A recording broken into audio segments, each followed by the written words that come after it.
firman Tuhan, nyanyikan lagu ini. Sungguh bangga Bapak.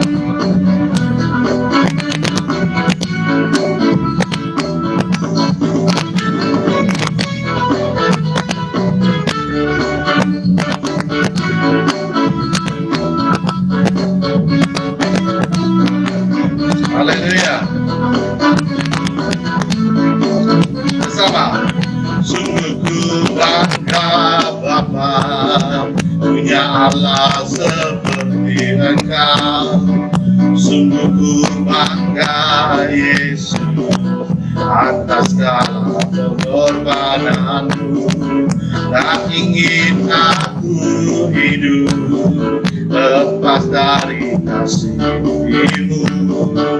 Kasih-Mu menyelamatkan, tapi ku pengharapan. Ini ku persembahkan apa yang aku miliki.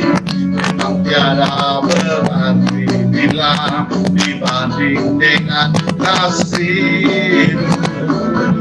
Namun ku ingin memberi dengan sukacita di hati, karena ku tahu ini menyenangkan hati. Haleluya.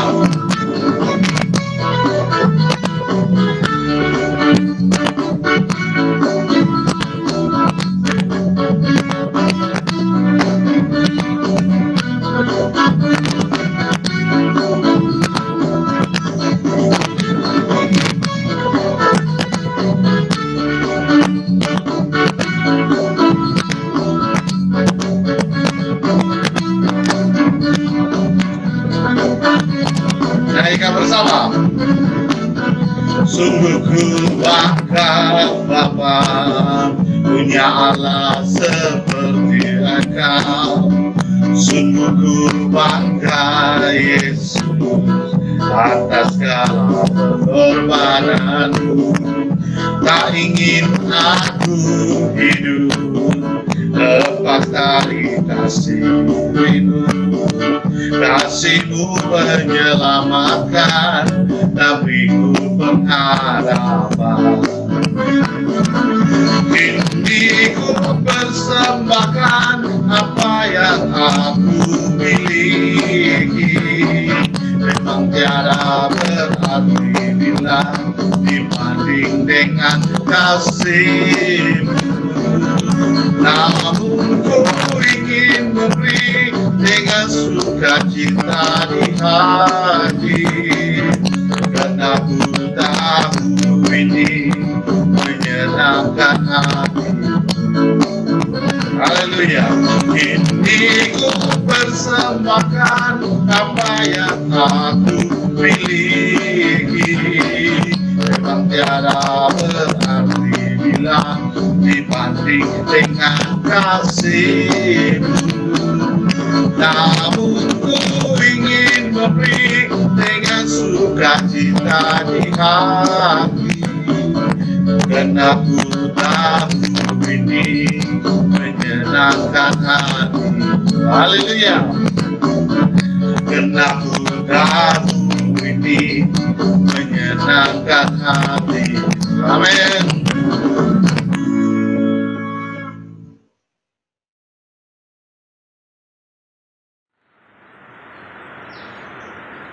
Shalom jemaah yang dikasihi Tuhan, kita mengucap syukur karena dalam situasi PKP fase 2 ini kita masih dapat bersama-sama di dalam ibadah kita, walaupun ibadah online, tetapi saya percaya bahwa kita dapat bersama-sama dengan sepenuh hati untuk mendengar firman Tuhan, juga untuk bersama-sama memuji Tuhan.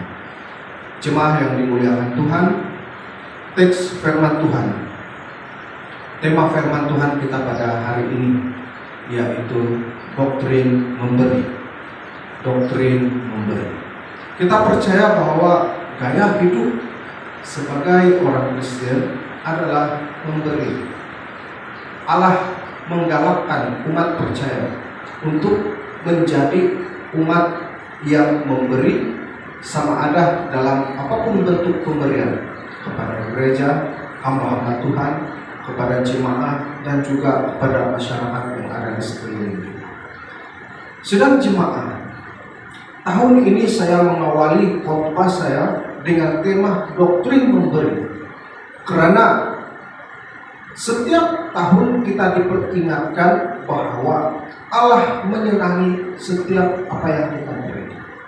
Bermula awal tahun ini, dalam apapun kita perbuat, maka kita harus mewujudkan suatu persepsi bahwa mengikut Tuhan adalah mengikut dengan sepenuh hati, dan di dalam mengikut Tuhan, Allah menghendaki kita menjadi umat yang memberi kepada Tuhan. Sedang jemaah yang dikasihi Tuhan, memberi adalah suatu gaya hidup yang Tuhan sudah tempatkan di dalam setiap hati manusia. Kita tidak boleh pungkiri ini, karena memberi itu tidak dapat dipisahkan daripada sifat semula jadi manusia. Dan di setiap orang percaya sebagai prinsip kekekalan.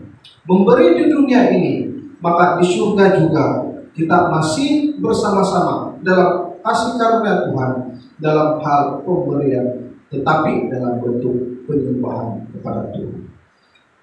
Memberi itu adalah suatu prinsip kekekalan. Tuhan tempatkan prinsip ini kepada setiap manusia. Semua agama selalu mengajarkan umatnya memberi, tetapi manusia tidak tahu memberi itu harus hanya 10% saja. Sedang jemaah yang dikasihi Tuhan, kita dalam keadaan yang pada masa ini, saya pikir kita dalam keadaan yang serba kekurangan. Apalagi masa ini kita, pergerakan kita pun sudah mulai sangat terbatas. Tetapi di dalam hal keterbatasan ini, kita masih boleh memberi kepada Tuhan, kepada sesama, sesuai dengan yang ada pada kita. Jemaah yang dikasihi Tuhan, bagian 1, doktrin memberi. Dalam 2 Korintus 9 ayat yang ke-6 sampai yang ke-7, Allah mengajarkan kepada umatnya bahwa harus memberi dengan rela dan sukacita. Semasa kita memberi, bahkan sebelum kita memberi pun, kita harus punya motivasi dengan memberi dengan rela dan sukacita. Dengan kerelaan kita, kita harus memberi dengan kerelaan kita, dan di dalam memberi dalam kerelaan itu diiringi dengan perasaan sukacita. Sukacita untuk memberi. Setiap yang kita beri, kita tidak akan kekurangan atas pemberian kita. Tidak ada orang yang miskin setelah dia memberi. 2 Korintus 9 ayat yang ke-8 mengajarkan bahwa manusia tidak akan menjadi miskin karena dia memberi. Tetapi orang yang kedekut memberi, tidak mau memberi, selalunya hidup dalam kemiskinan karena semakin merasa tidak cukup biarpun dia ada. Sedang jemaah yang dikasihi Tuhan, pemberian yang diterima Allah adalah pemberian yang dilakukan dengan rela. 2 Korintus 8 ayat yang ke-11 sampai yang ke-12. Pemberian kita itu juga menggambarkan ataupun menyatakan sama ada Allah menerima, Allah memberkati atau tidak, bergantung dengan pemberian yang dilakukan dengan rela hati. Saat kita memberi, berilah dengan rela hati. Pemberian yang dilakukan dengan rela hati, maka itu akan diterima oleh Allah. Dalam 2 Korintus 8 ayat yang ke-12 mengajar bahwa memberi sesuai dengan apa yang ada pada kita. Kalau kita kaya, berilah lebih sedikit sesuai kekayaan kita. Kalau kita miskin, tapi setahu saya tidak ada manusia yang miskin, yang betul-betul miskin. Kalau kita kekurangan, berilah apa yang ada pada kita. takkan kita memberi lebih daripada kemampuan kita. Berilah apa yang ada menurut kemampuan masing-masing. Kalau kita masih punya makanan, jiran kita tidak punya makanan, kongsilah makanan kepada jiran kita sesuai dengan apa yang ada, apa kemampuan kita yang masih ada. Sedang jemaah yang dikasihi Tuhan, dalam hal memberi, kita seperti mencari uang. Setiap hari kita bekerja mencari uang. Dalam hal memberi, kita harus mencari siapa yang harus kita beri sesuai dengan keperluan mereka. Kita harus mencari siapa yang harus kita tolong. Dan di dalam berjemaah pun, kita harus selalu bertanya kabar, melihat keperluan antara jemaah. Jangan sampai ada antara jemaah yang tidak punya apa-apa. Saat kita mengetahui ada sahabat jemaah kita kekurangan, maka berilah sesuai dengan keperluan, sesuai dengan apa yang kita mampu. Sedang jemaah yang dikasihi Tuhan, yang kedua, memberi dengan prinsip, jika tangan kananmu yang memberi, jangan sampai tangan kirimu yang mengetahui. Matius 6 ayat yang pertama sampai yang keempat.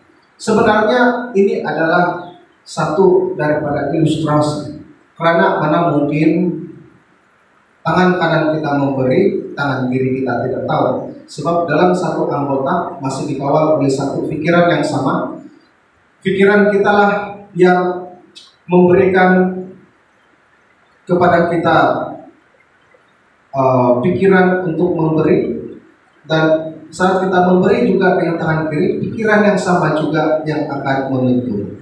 Jadi maksudnya tangan sebelah memberi, maka tangan sebelah tahu sebab dikawal oleh pikiran yang sama. Tetapi sebenarnya ini mengilustrasikan bahwa orang yang terdekat dengan kita sekalipun, maka kalau boleh janganlah biar ia mengetahui, kecualilah untuk prinsip rumah tangga yang dimana setiap yang keluar kepada kita harus dalam perbincangan dan sepengetahuan istri atau suami. Itu boleh, karena setiap pemberian harus ada perbincangan bersama untuk mengelakkan apa-apa hal yang tidak diinginkan.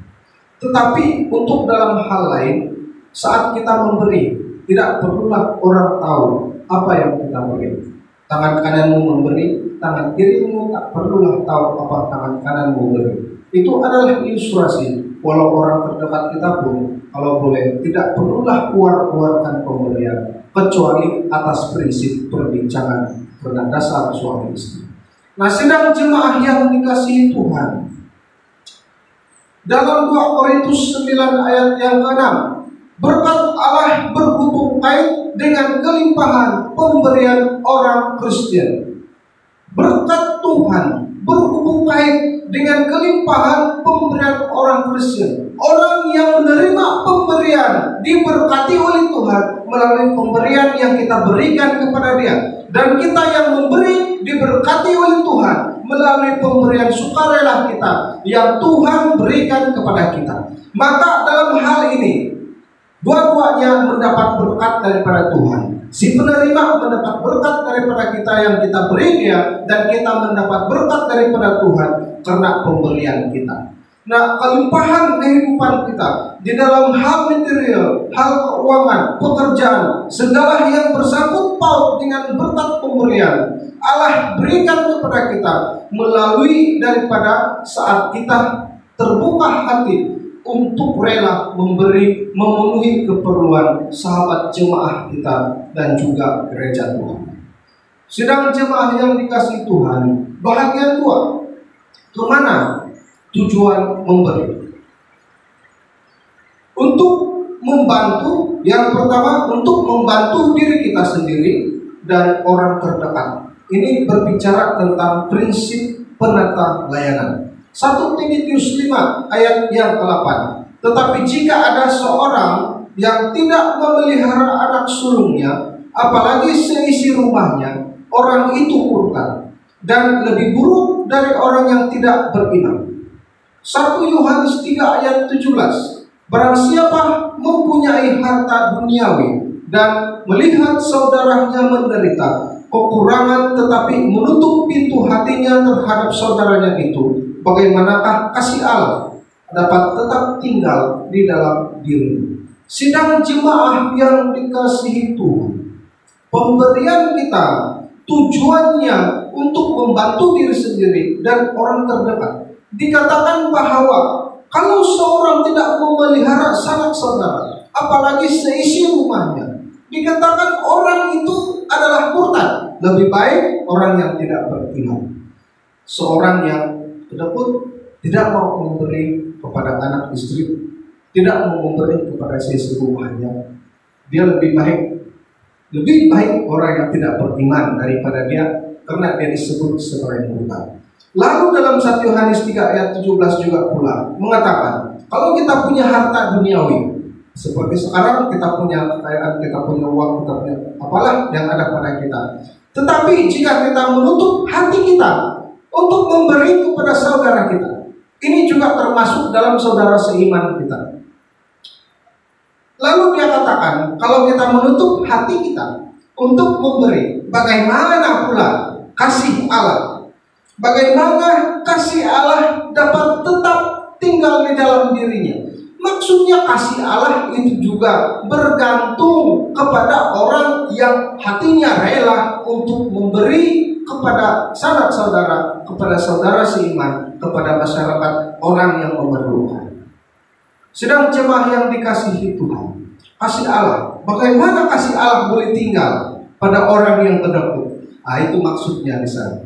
Sedang jemaah yang dikasihi Tuhan, kemana tujuan memberi? Yang kedua, untuk membantu saudara seiman atau orang-orang kudusnya Tuhan. Dalam Kisah Para Rasul 2 ayat yang ke-44, dan semua orang yang telah percaya tetap bersatu, dan segala kepunyaan mereka adalah kepunyaan bersama. Semua orang, segala orang percaya tetap bersatu. Apa yang ada pada mereka, kepunyaan mereka menjadi kepunyaan bersama. Tapi ini bukan berbicara tentang pasangan hidup. Pasangan hidup, pasangan kita saja, bukan kepunyaan bersama. Tetapi berbicara tentang harta benda yang ada pada kita. Kalau kita mau beri kepada gereja, contohnya kita beri kursi, meja, dan sebagainya, itu menjadi kepunyaan bersama. Tapi kalau kita beri khusus untuk seseorang, ya pasti untuk dia saja. Tetapi prinsipnya adalah setiap yang kita beri, maka kita ringan tangan untuk memberi kepada sesama.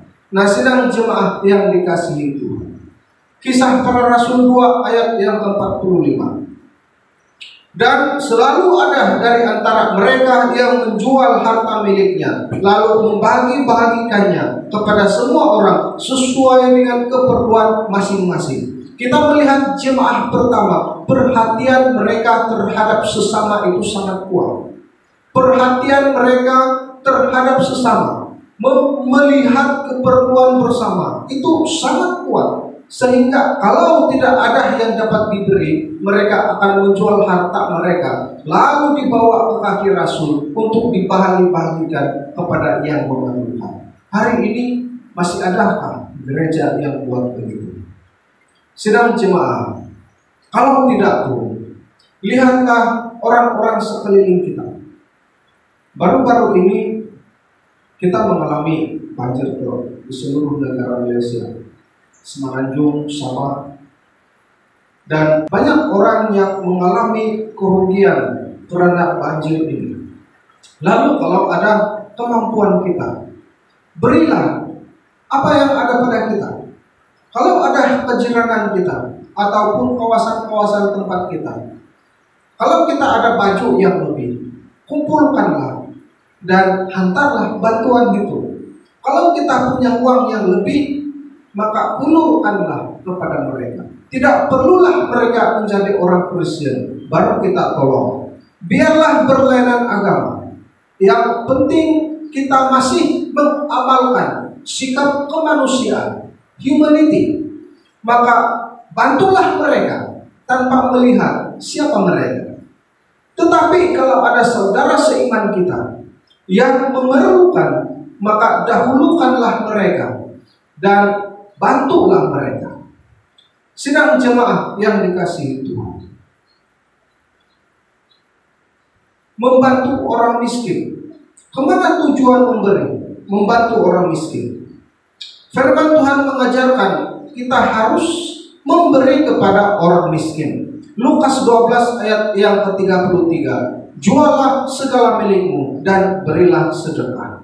Lukas mengajarkan orang percaya supaya apa yang ada pada kita, saat kita punya kelebihan, bantulah orang yang miskin. Karena mereka tidak punya apa-apa yang membuatkan mereka terus hidup secara selesa setiap hari.